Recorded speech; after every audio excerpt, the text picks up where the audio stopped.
भाई संत महात्मा कहते हैं कि तुम एक सूरत हो, तुम एक जीवात्मा हो, तुम अमर हो, लेकिन तुम्हारी जानकारी नहीं है, इसलिए तुम बार बार मरते हो और बार बार जन्मते हो।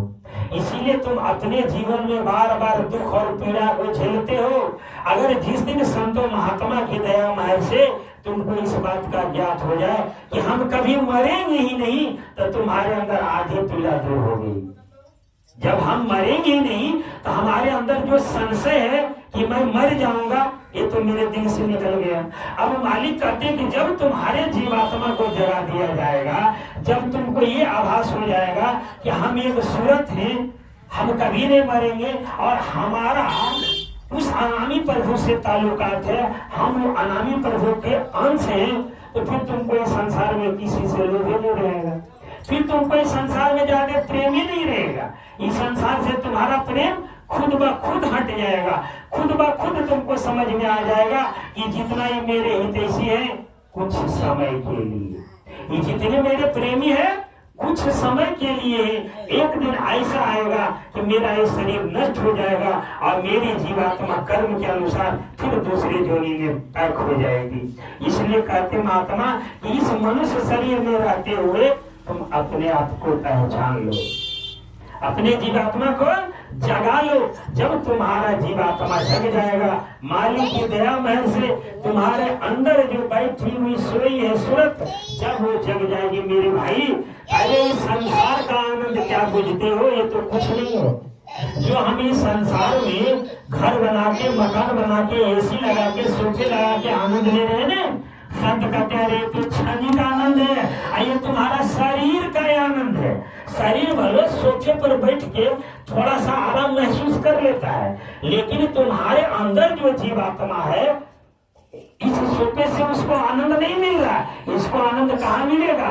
अपने निज लोक में। जैसे एक छोटी सी उदाहरण समझ लीजिए, मान लीजिए एक मेला लगा हुआ, अब मेला में कोई बच्चा अगर घूमने जाता है तो आप देखते हैं मेले बाजार में बहुत से खिलौने होते हैं, तो बच्चा क्या करेगा, माँ या बाप का उंगली पकड़ करके उन खिलौना के बड़ी शौक से लेगा, उंगली से बताएगा हम ही लेंगे, हम ही खरीदेंगे, ही लेंगे, है ना।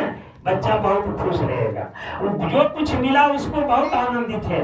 लेकिन अगर उस बच्चे का हाथ माँ के हाथ से छूट जाए या पिता के हाथ से छूट जाए, वो बच्चा अगर उस मेले में बिछड़ जाए, अब उस पूछो कैसा आनंद है? क्या बच्चा बताएगा हमको मेला का आनंद मिल रहा है? अरे भाई हाथी घोड़ी उसको दे दो, क्या बच्चा कभी हाथी घोड़ी लेके खुश नहीं रहेगा? वो रोएगा। किसको खोजेगा? अपने पिता को खोजेगा ना। तो जैसे उस मेले में अगर बच्चा खो जाता है तो हम लाख उसको दे दे झुनझुना मिठाई खिलौना, वो बच्चे को कभी चैन सुख नहीं मिल सकती है। उसके अंदर टीस होगा कि मेरा पिता हमसे दूर हो गया, मेरा पिता हमसे खो गया है।